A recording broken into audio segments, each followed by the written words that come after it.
Welcome to My on Mondays, an explorative approach to the possessive my through narratives, art, and sound.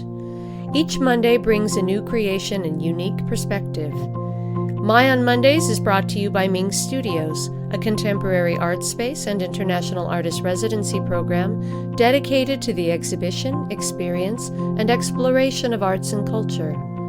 Along with exhibiting artists from around the world, MING also serves the community by hosting innovative programs including performances, workshops, screenings, readings, artist talks, and other cultural activities. For more information, or if you'd like to participate in My on Mondays, you can visit our website at mingstudios.org.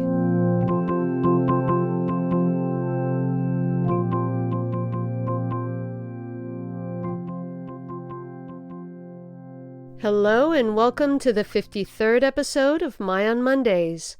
Today I'm speaking with artist Jose Reza, otherwise known as Prime, who is credited with being a founder of Los Angeles stylized graffiti lettering.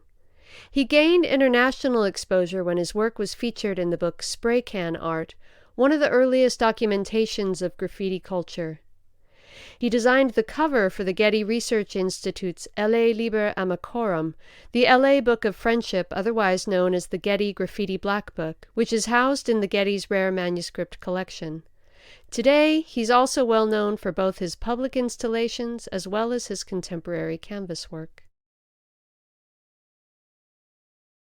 Your parents emigrated from Tamaulipas in Mexico, Yes. and you grew up in the Pico Union neighborhood, which is California's another area that I'm just totally unfamiliar with. I've only been there, I think, twice. hmm And so I looked up the Pico Union area, and I read it's known for being a high crime area, but it has a large Latino community or Latinx community, hmm and it's very densely populated. And so on the bad end of things, I guess there's crime, but also imagine you have a strong community with a lot of vibrancy. So I'm kind of curious what your earliest memories are. You know, as a child, it was pretty much um, fun. I don't know if some of these things may seem like a normal childhood, but I don't know. We mostly would frequently enter homes that were either like abandoned or that had been condemned or something like that, you could Mm-hmm. say. um, and just sort of explore, and I guess turn it into like a clubhouse Mm-hmm. for us. Just doing some graffiti, and some of them sometimes were either burned down, partially, and we'd throw ditching parties. It was fun. It's Mm-hmm. for us, but at the same time, I would be looking at the architecture in these homes. Some of them were like sort of like Victorian. Some of them were like mid 60s. Some of them had like furniture that was left behind, Mm. and sometimes I'd sit around and wonder, like, what went on in these homes, like, how the families were, and I just to myself, Yeah. uh, Yeah. and I remember being like really young, that I used to look out my back window, and I used to see these people called the Hare Krishna.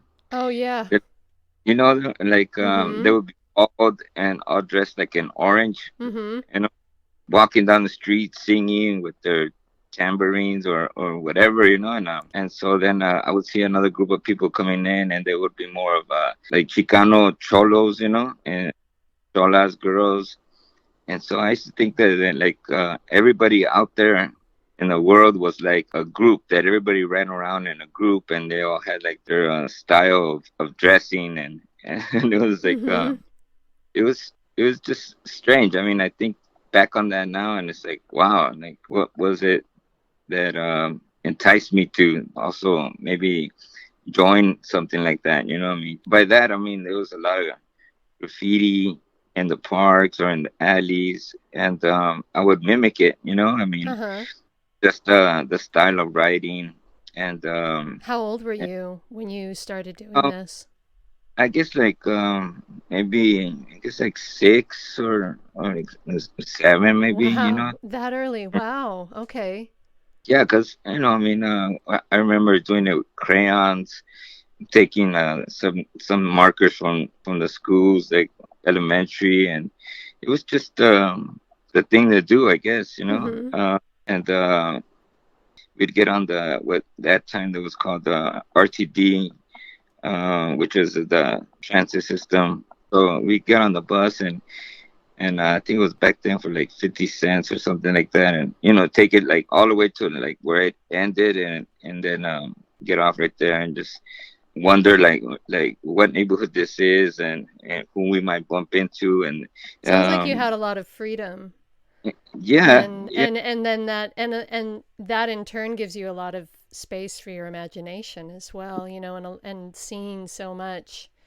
yeah. Um, Meanwhile, there's like all kinds of other things going on, you know. I mean, we'd get a lot of trouble in school, you know, so I mm, would miss school a lot, and I can remember um going to like three elementaries before I even got to fifth grade. And it sounds bad, but you know, I mean, it was an adventure itself, you know. I mean, mm-hmm. so like one of the final schools that they sent me to down in South Central, which was a school called 36th Street School, and it didn't go too good. I would be taking the bus daily, you know. Finally, they returned me back to my neighborhood school, and then from there on, I sort of discovered what you call the East Coast graffiti, with colors and arrows and more bubble letters and Mm-hmm. like that. How did you From discover that? um, I remember seeing a movie that was called uh, Dreams Never Die, or something like that, and it was about this one young kid, you know, doing graffiti in the Bronx out there, and it was pretty interesting, you know. I mean, and I hadn't seen nothing like that, so I was like, all right. And around that time, you know, there was a lot of like the kids that were breakdancing and popping, you know, Mm-hmm. in downtown, listening to bands like Run DMC or like Mm-hmm.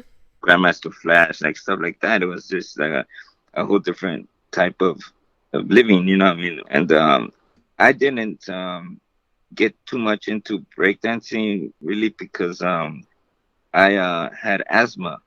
So I guess I veered more towards the graffiti because of the visual. Because asthma, if I did do, you know, some exercise or some running or some breakdancing, for some reason it always attacked me in the evening. If anybody knows anything about asthma, you can't lie down and sleep. You sort of have to remain sitting so you can be able to sort of catch your breath, you know. Yeah. Sounds I didn't know. terrifying.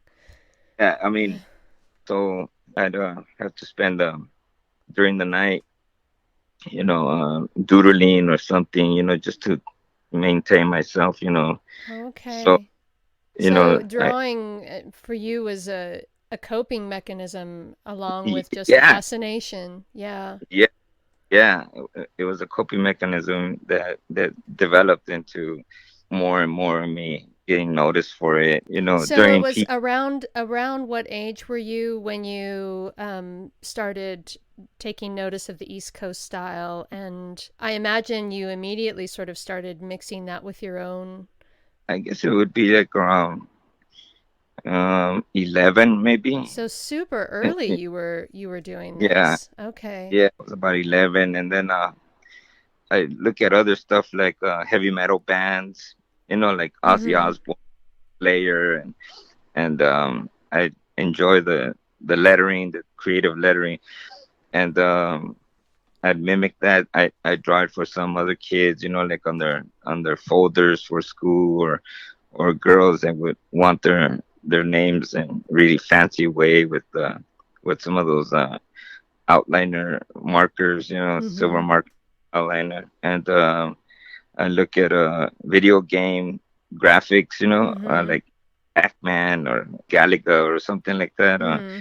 So it's this I whole sort of kaleidoscope of influences that are just sort of barraging Yeah, you from all over, and in the meantime, you're absorbing all of this and yeah, developing your own yeah, style from it. yeah. And I didn't really know it then. I mean, I Mm-hmm. didn't. Like I'm trying to, fuse a style together here, or anything. Yeah. I'm just doing it like any other thing. I mean, Mm-hmm. like riding bikes, and next moment is Mm-hmm. exploring, and sometimes go off into like neighborhoods, other people's neighborhoods, and just get the rush of doing something, and maybe catch a little heat from it, like somebody competition, somebody Mm-hmm. else drawing something else, and it just all went like that. I mean, until one day I was painting on this one alley, and this one man got off the car and started chasing me, and his name is Carmelo Alvarez, and he started yelling at me like, "Hey, stop, stop, whatever," and I'm trying to to get away around the corner from Mm-hmm. the and he said, "Stop! I want you to paint in my building." You're thinking he's gonna Yeah, turn you he's into doing the a police or citizen's something. arrest or Yeah. something. I was already painting on his building, and hey, that's my building you're painting on. No, it's just the guys. All I heard was, "Hey, I want you to come and paint on my building," and I stopped.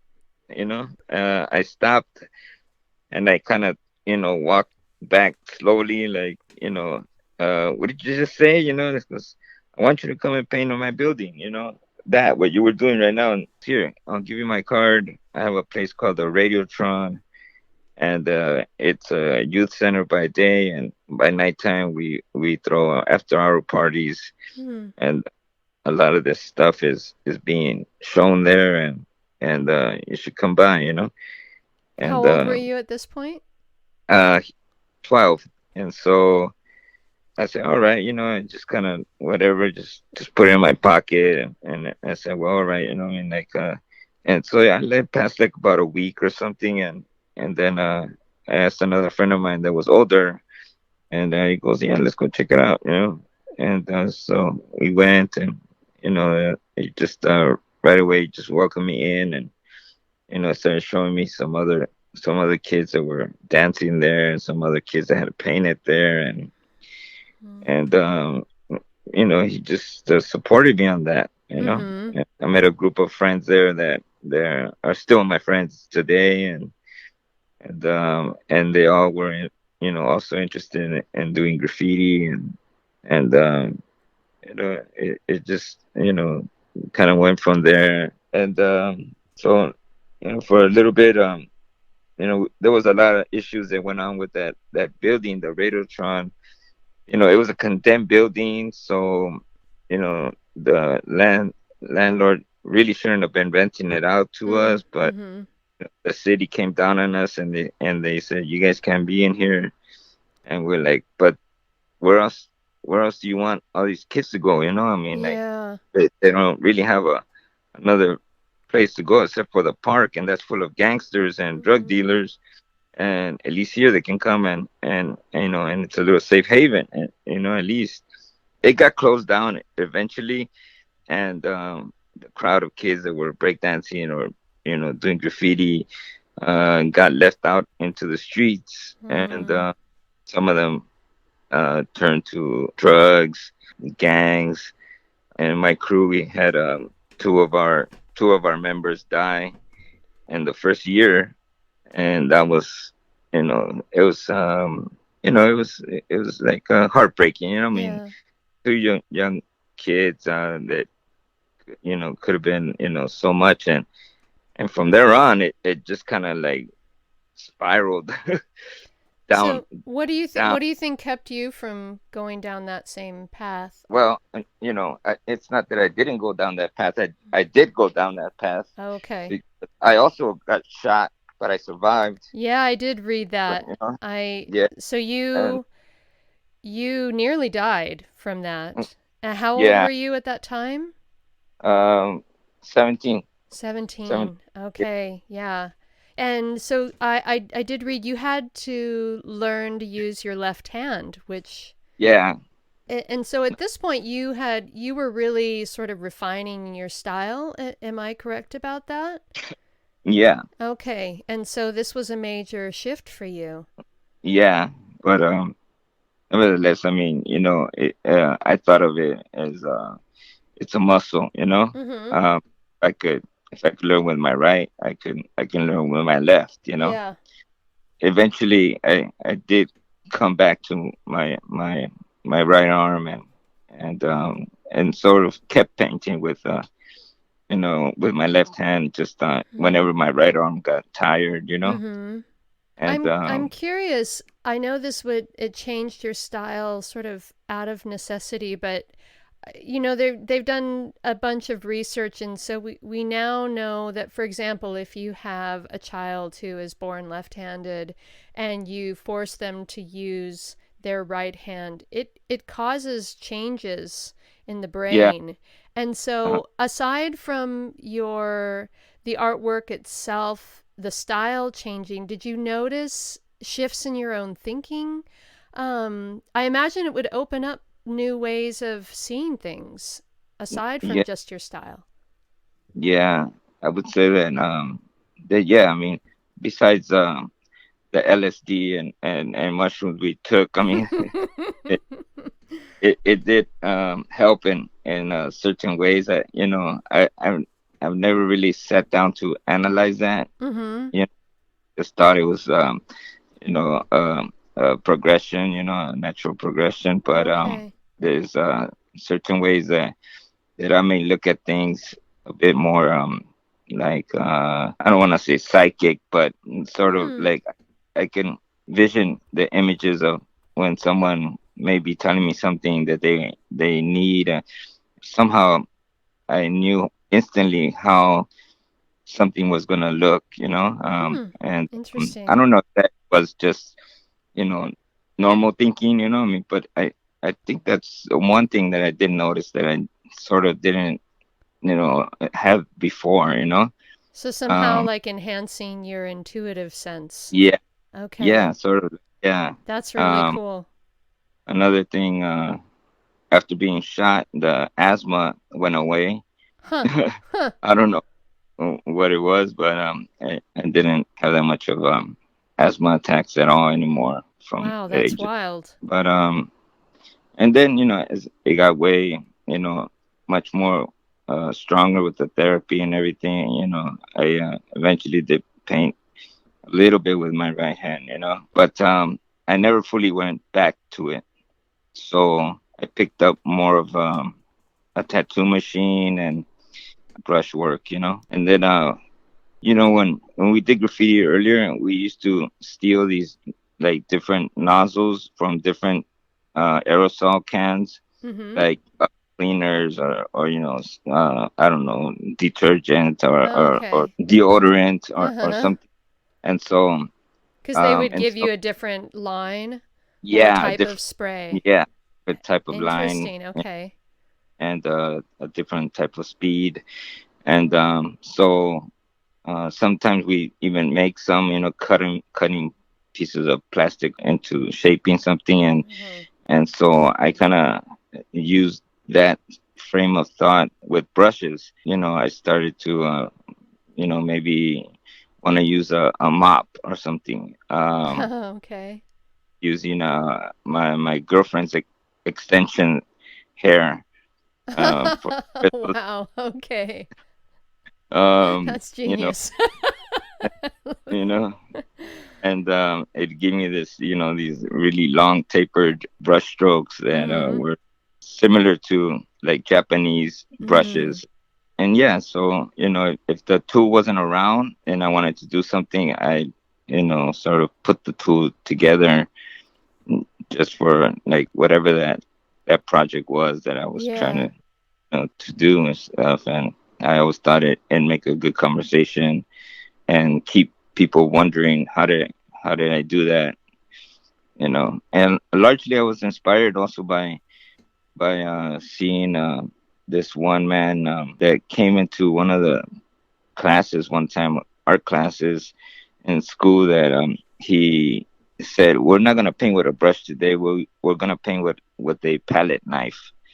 And Mm. so I was like, "What's a palette knife?" Mm-hmm. And so he showed us, but you don't have much control like a brush. Mm-hmm. You're like decorating a cake.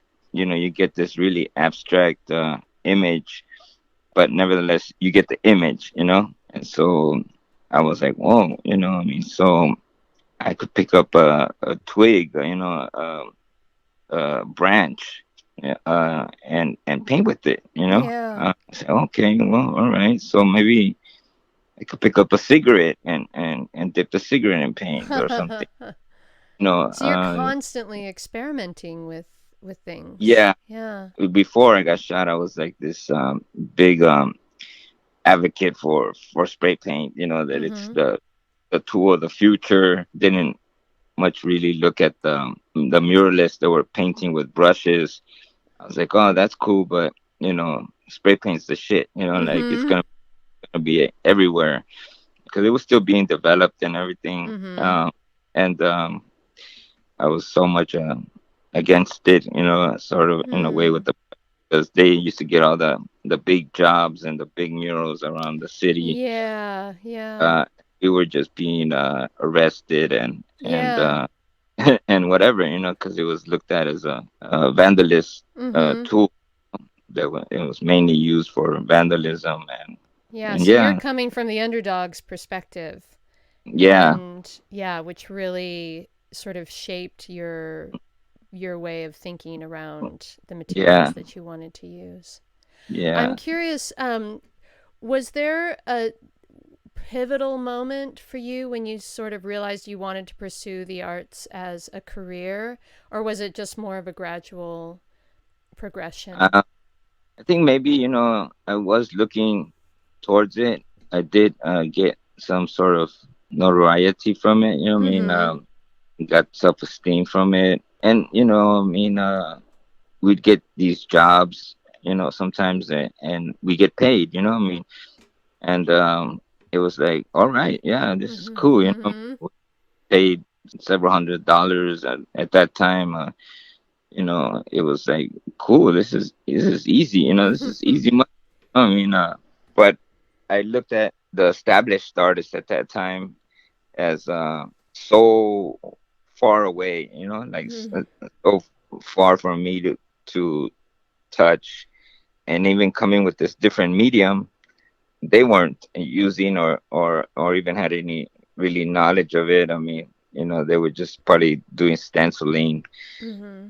and I was more of like, oh, the technique that you have with your arm, just normal spray painting is what you know will be judged on. But I think maybe after a little bit after I was shot, like about maybe 2-3 years, I started working like as a youth coordinator with some kids from my neighborhood, and started sort of organizing community murals and sort of being a big brother to them, and having them identify with me and me with them, because them growing up in the neighborhood, I mean, they were gonna go through the same things that I went through, Yeah. and so I just kind of wanted them to experience something else besides what we experienced, and so give them a glimpse of hope or something, Mm-hmm. and so I thought of myself like, okay, maybe I could teach, because I didn't feel that I had my my arm for the ability, like I couldn't be able to draw those straight lines or Mm-hmm. detailed and things, things weren't coming out how maybe they would have came they had come out before in previous years. But then thinking about it, I started to understand that, well, it's not so much about perfect lines or anything. It's more of the spontaneous work that I can do, that I can, still show what I want to express, and it doesn't have to be crispy clean, Mm-hmm. like it could be really explosive and strange. And I kind of looked at a lot of other stuff, like say Picasso or something. I remember taking life drawing and doing these images that were the pencil without leaving the paper, at any time, just kind of practicing your eye coordination. Mm-hmm. Uh, Not much of it. I was just like 2, 3, 4 months or something like that. That I had a little bit of training. But a lot of that has carried me throughout my whole life now. Yeah, yeah. At Otis School of Design, it was just right in our neighborhood. It was an old school that dealt with more fine art Mm-hmm. and more abstract artists. And I first got to work with them like at 13. Oh, wow. Um, Okay. One of the directors there, Al Nodal, he said, "You don't go to school much, do you? I always see you out here, day and day in and day out, and in the night times that you're still out here." So he says, "Well, you know what? You're a good painter. Why don't you come into some of the classes right here at Otis?" And I was like, "Oh, come on, man. How am I gonna pay for that?" He's like, "You don't have to pay for it. You can just go in there. I'll tell the teachers." I didn't know it then, but he's offering me some classes that other students are be paying thousands of dollars for. Yeah, And incredible. so, uh, That speaks a lot to your talent. um, That he could obviously see. yeah, could say that. I mean, he not just picked me out of the street, but I mean, Mm. him having worked together on some projects. He saw that I would be dedicated to whatever it was. Mm-hmm. So And here you are now, fast forward, you're hugely successful in the art world. So this is a question that something that I'm really curious about. You designed the cover for the Getty Black Book, a collection of graffiti work from graffiti artists. Is it around the country or is it no, just LA area?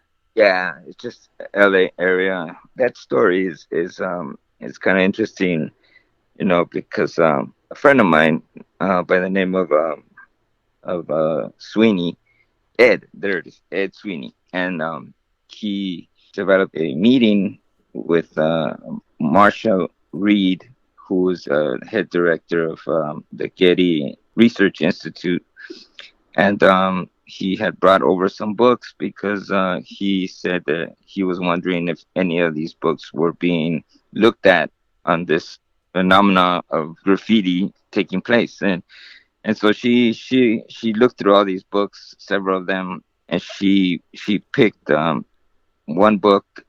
There was a black and white, reference book called uh, it's I can't believe it. It's my book, and then like, the name has escaped me.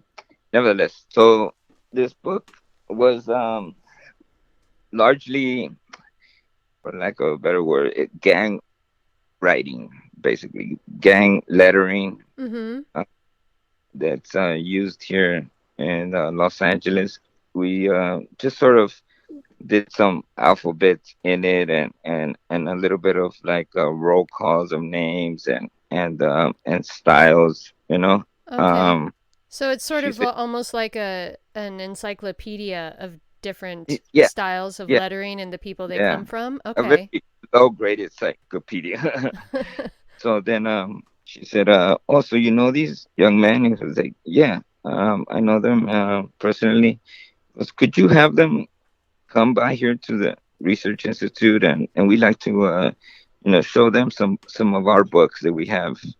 And they had these people escort us in through a tunnel underground in the Getty, and so we end up in this library, and then we get shown into this all glass room, and they sealed us in there, and they brought out these books from the 1700s and 1400s, and they were books that were owned by kings, or these manuscripts that were rare books. And I was like really blown away from it, because I was like, Yeah. these books have been through the Black Plague Uh, and the Inquisitions and whatever, all that, yeah, and that was one of my questions for you because I was really, I love, I love, I guess the word would be antiquities. Just, I mean, really fascinated by that stuff. And so I was just thinking, God, what must have been going through your mind as you're touching and looking at these things? yeah, and they brought in like one or two scholars, and they were like telling us, oh, this book was from the 1400s, and not many people had a book like this. Yeah. You could be in some sort of royalty or something, but some of them have sketches, some of them have like recipes for ink, or some of them Mm. recipes medicine. It was like a collective of like almost like a laptop, you would Uh-huh. say, like being passed on to one person and another person as well. It has like debts, property ownerships. I don't know. Mm-hmm. It has these paintings that capture the time, of a Mm-hmm. town burning. Another one is of a crest, of a family crest, and there's one here with Leonardo da Vinci's sketch of a machine, and all these types of things. They were fully covered in leather with some Mm-hmm. engraving in it, embossing or something. Very well decorated from one corner to another. The lettering was all this Gothic, different types of lettering also as well, like, that they were developing at that time. Mm-hmm. Yeah, I mean, it just blew us away. And so Yeah. Marsha Reed, she said, you're Prime, is that right? And it's like, yeah. And she said, you know, um, I have a whole team of scholars here, and they could decode any dialect and decipher or whatever hieroglyphics and stuff, but none of them can tell me what this is. And she showed Hmm. me some writing that she photographed sometime before, and she goes up, but that's what I see in your book. Can you tell me what this is? Like, I see it all over the city. Mm-hmm. um I didn't know how to say this, but I said, well, ma'am, really what they are warning shots, Huh. and they're not directed towards you. They're directed towards the other individuals that are in this gang culture. So those are letters, and he goes, wow, because they look really alien fighter like, Mm-hmm. and I go, yeah, you know well, they I go, they're really meant to be more menacing. So Mm-hmm. I start explaining to her, this is an M, and this is an R, and this is whatever. And she goes, oh wow, that's really interesting. Mm-hmm. Do you do this now? And I go, no. I did that many years ago, but not too long ago we did this book because we just felt like we wanted to show where it came from and have you hear it from the horse's mouth. Yeah. We say, hey, we can put a book together and just kind of put it out there as reference Yeah. uh, for different people that may want to look at it Yeah. artistically in that manner, because we do. Yeah. She said, well, would you guys have other people that would show their talent? And I go, yeah, we have a whole array of young men and women. So we gathered up several artists that we had known to be around the city, and it not necessarily being like the best of the arts, but just people that had been around for many years. Some people that maybe had done it, but now they're moved on to other things like raising their family and stuff Mm-hmm. like that. But it's an They were, important, yeah, not only artistic but cultural reference. yeah, Yeah. and some that now were not in the best of health, Yeah. that had passed away. Mm-hmm. And we wanted to still have their name be remembered, so Yeah. we threw it in there, and so some people didn't return it, the because we passed out these folders with archival paper, Mm-hmm. and so some people returned it right away.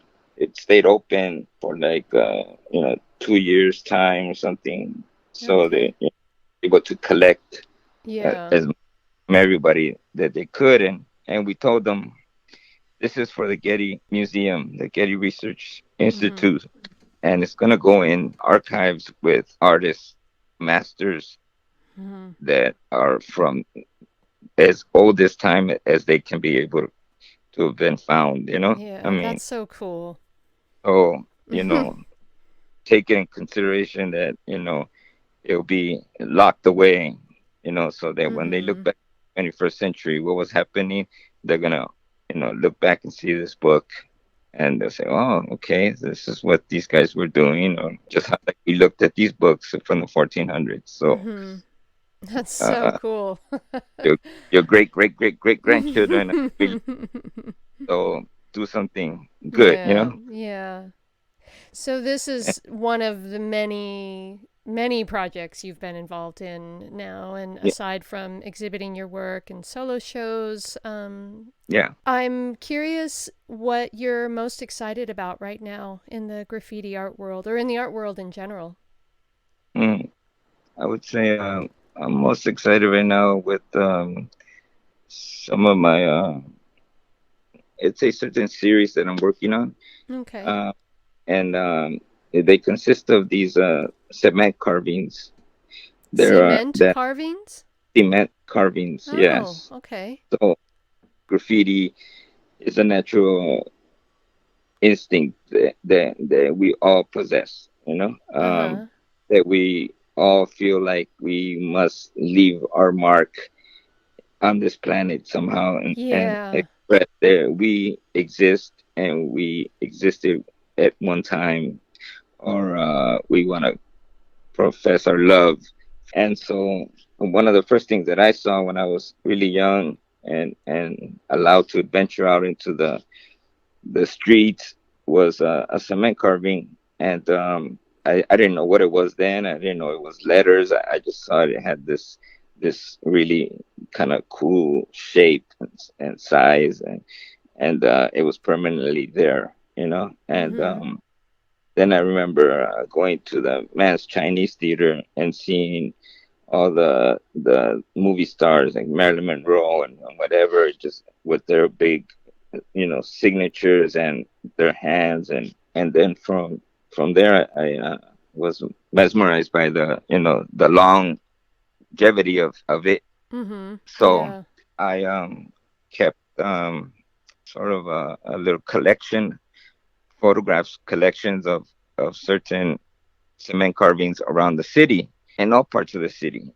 Mm-hmm. Anywhere I walk into the projects, to Beverly Hills, to South Central, East LA. I was just fascinated by it, and some of them would be like from 1960 something, 1950 something, Mm-hmm. 1970. So with my photographs, I was inspiring to make a book and just put these together and tell a little story about the ones that I didn't know Mm-hmm. personally. But then I said, no, I'm gonna grab my own cement and Mm-hmm. create my own cement Mm-hmm. carvings.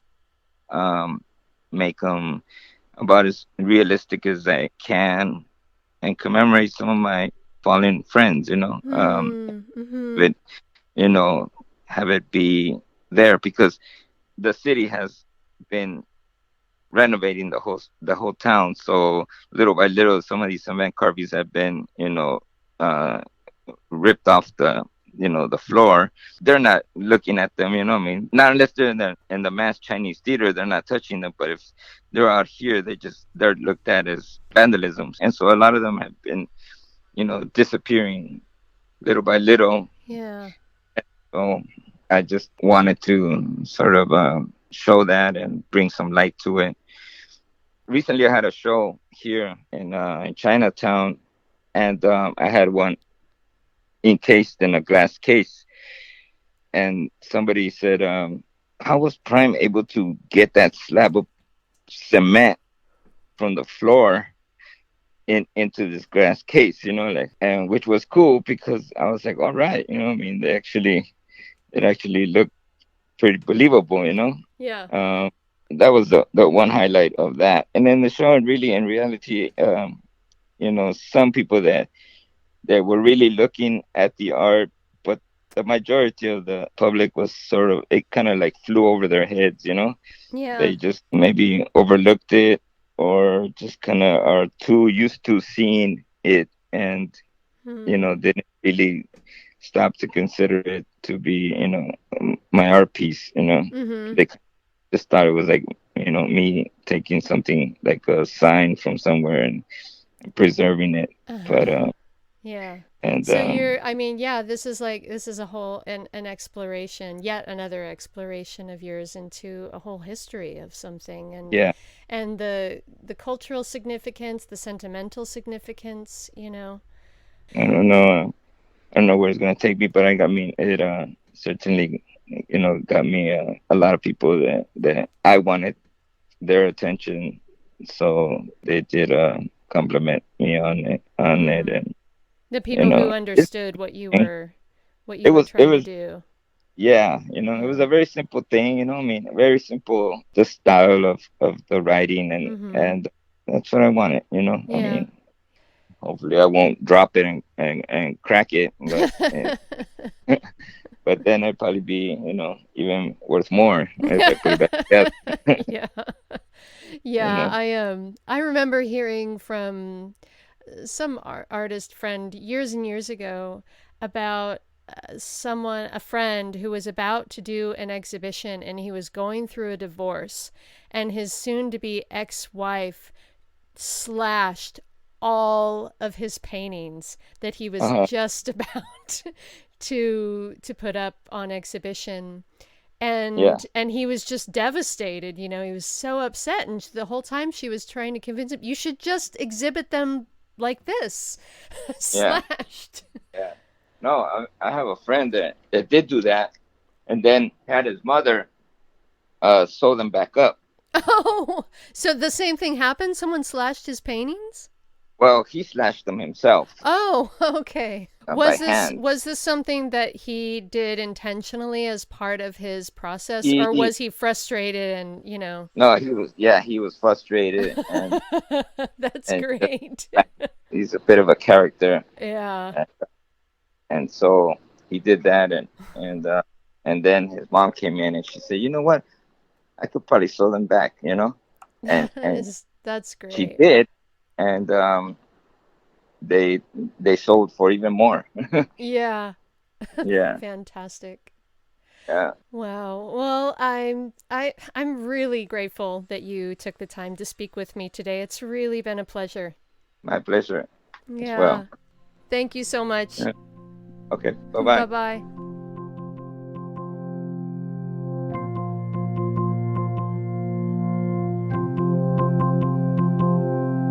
Thank you for joining us today. We'll be back next Monday. Tune in.